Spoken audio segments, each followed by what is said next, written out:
Hey y'all, I'm Margaret Rose, and today I'm going to show you an unhaul as well as a haul.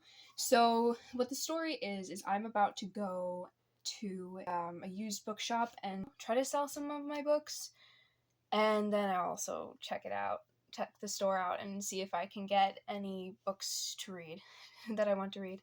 So I already took off all the books off of my shelves that I don't want anymore. So I'll show you my unhaul real quick. So first off, I've got some unhauls that I don't think will sell, but I'm unhauling them anyway, and I'll just find them a home at like a free little library or something. So I've got Rightfully Ours by Carolyn Astfelk. This was like a 3-star read for me, so not something that I really want to keep on my shelf. These two I may or may not actually keep. I'm just keeping them in this little basket here, my unhaul basket, because I need to read the first book in the series first to see if I like it at all. But I don't want it on my shelves right now, so they're just staying in here. So we'll see what happens with them. And I've got these 4 right here. They were handed down to me by my aunt.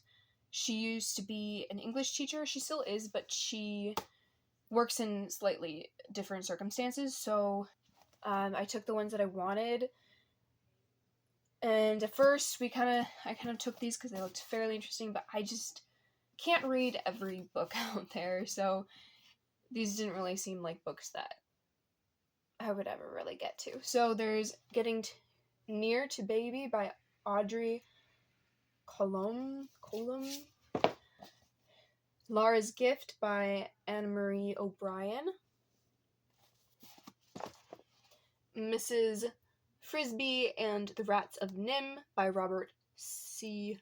O'Brien. And P.S. Longer Letter Later by Paula Danziger and Anne M. Martin. So I read some of the Anne M. Martin books when I was a kid, and I liked them, but this didn't look very interesting. I don't know. I couldn't see myself ever picking it up. Then I've got these two. These are both from the Mix-Up Files of Mrs. Basil E. Frankweiler by E.L. Koningsberg. So my family really loves them. I've never actually personally read them. I guess I gotta get to that. But we have a nicer copy that we just recently got from my aunt. And so we're just gonna unhaul these and I'll put them in a free little library. Then finally, I've got The Gift of Faith by Father something or other. I recently read this, but my sister has another copy, so I don't need that one. I have 2 big stacks of books that I'm going to try to sell. They're in pretty good condition, as well as they're pretty well known, so I think they could sell well. We'll see what happens. I've got The Book of Lost Names by Kristen Harmel. This is historical fiction. I enjoyed it, but not something I need to keep on my shelf. That's kind of what all of these are. Same with The Runaway King by Jennifer A. Nielsen. This is the middle book in a series, just kind of fell flat for me, but I'm keeping the first one, so I think that's good enough. Rescue by Jennifer A. Nielsen, by the same author as the last one, and it was something that I picked up from a thrift store one time just because obviously I recognize the author, but it's historical fiction and it's middle grade. I just don't really think it's my kind of thing, so I'm not super into historical fiction in middle grade. Sometimes it's good, sometimes it's not. Counting Sevens by Holly Goldberg Sloan. This was also from my aunt, but I don't see myself reading it. Same with Lassie Come Home by Eric Knight. This is The Outsiders by S.E. Hinton.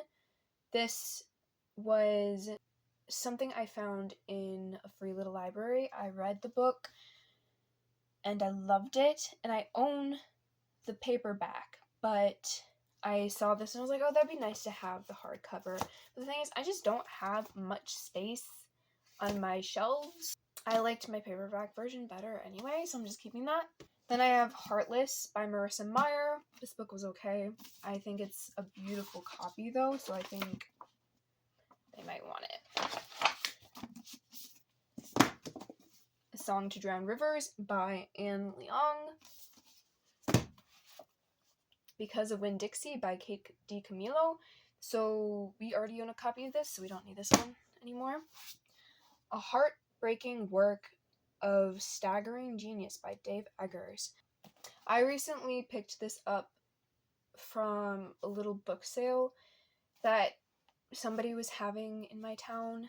I just picked it up because I felt bad coming there and not getting anything else. She was so sweet to me and she was giving them away for free. But it's not something I could see really myself reading. But it's in good condition. It's a Pulitzer Prize finalist, so somebody might else enjoy it. So then I've got Messenger by Louis Lowry. So this is like the second or third book in the Giver series, but I haven't even read the first book, so it doesn't make sense why I would own the second one. Then I got Enola Holmes and the Mark of the Mongoose. I picked this up at a bookstore. It was on sale really cheap, and I've wanted to read the Enola Holmes books.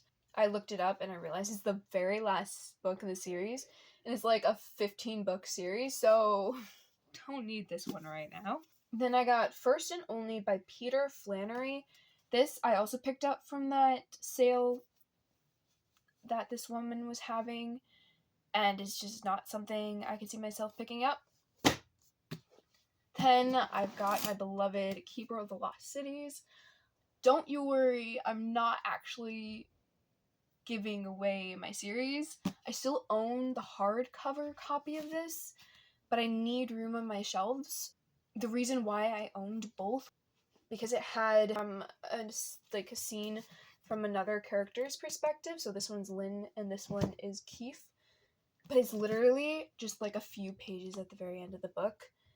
And I could just take a picture of it. I don't need a whole other copy just to have that. Doesn't really make sense. It is the only reason it's sad is because like they are the ones that I read from, as you can see, but I don't know. So I'm gonna pass those on. I like the hardcovers better because they sit better in your lap. I'm sorry for the noise in the background. And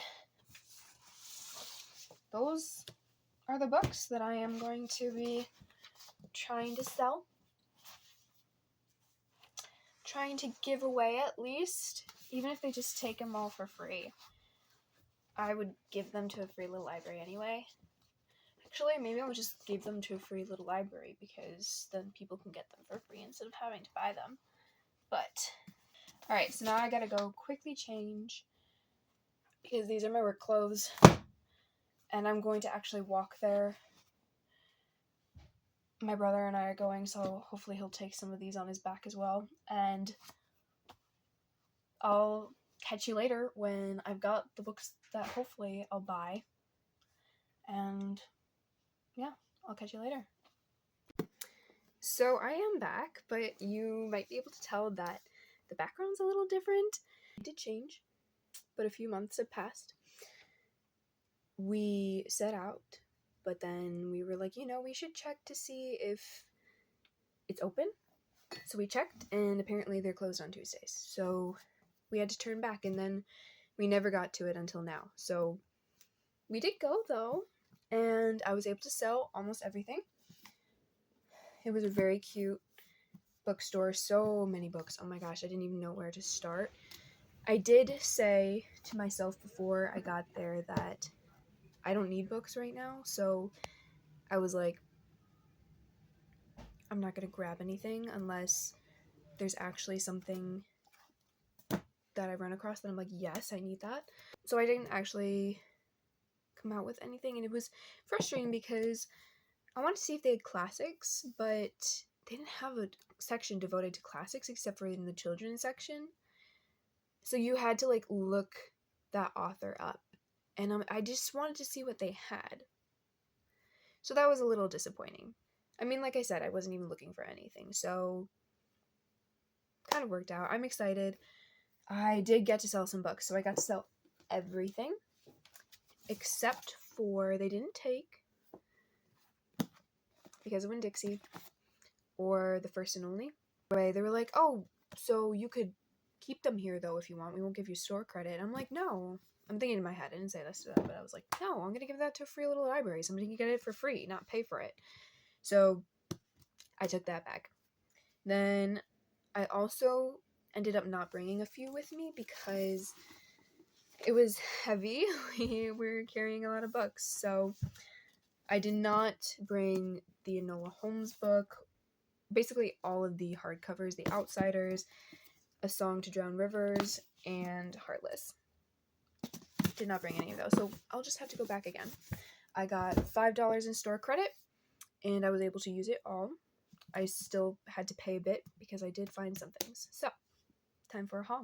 The first thing that I got, this is what I got with my $5, is The Last Battle by C.S. Lewis. We own the series, and we have them in this edition, except for The Last Battle.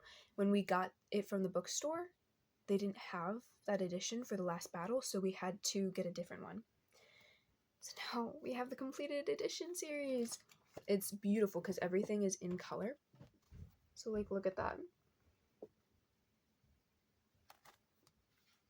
I was so excited when I saw this. This is The House of the Seven Gables. This is a classic. So they did have some thrift edition classics that were on a shelf together. So that was nice. So this was recommended by a booktuber, Kalila Deep. She really talked this one up. And one of my favorite books is The Scarlet Letter, which is also by Nathaniel Hawthorne. I also, over the summer, I got to visit his gravesite. So I'm kind of a super fan at this point. So I just freaked out when I saw this. I'm like, yes, I need to read more from him because I love him. So why wouldn't I? Let's see what it's about. So basically, this is about the Salem witch trials. Nathaniel Hawthorne is re-envisioning his past because I guess his family history, his ancestors had something to do with it.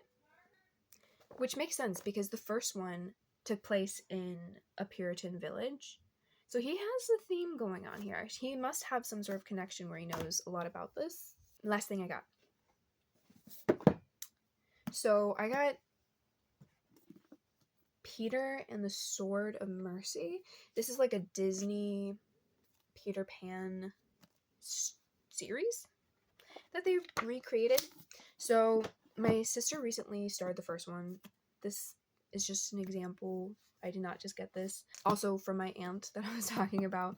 And she started it because she likes Peter Pan. And I was like, and there were 2 other ones in the series there. There was a 3rd and the 4th one. No, 3rd and the 5th one.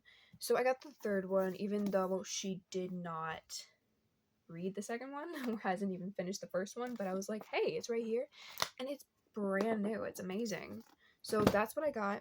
I wanted to share my haul of Joanne's.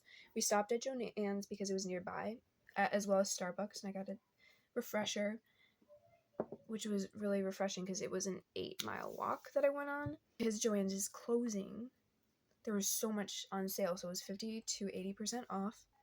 This cute little birdhouse that was made of books, I really wanted that, but I'm like, I'm not going to carry that with me right now, and I don't need that either. But I did get some things that I want to show you, so you get an extra haul that we didn't know was happening. First of all, I love this. Moving slow until I've had my coffee. And it's a little mushroom and a little snail. Double-sided. So cute. There's also this other little snail and mushroom mug. I love it. As well as these wax melts. So these are for those candle warmers, and you put them in and they scent your room. And then I also got a pillow spray. It was super cheap. And I didn't know which one to get, which scent. This is lemon verbena. They had lavender, and I know that's supposed to be really good for your sleep. But sometimes I can get a headache from it if it's too strong. So I just got lemon because you can't go wrong with lemon for me anyway. So that's my haul. I'm excited to read these new books. add them to my bookshelves, and I'm so glad that I got rid of so many. And I will be heading back because there are some more, like I said, these hardcovers, as well as I'm always getting books that I'm reading and realizing I don't want to own it, or I just inherit these books and I'm like, okay, we have to do something with this. Anyway, that's that, and I hope you enjoyed. If you've read any of these books, let me know if it's any good. And that's all I have for you. I hope you have a good week. Goodbye.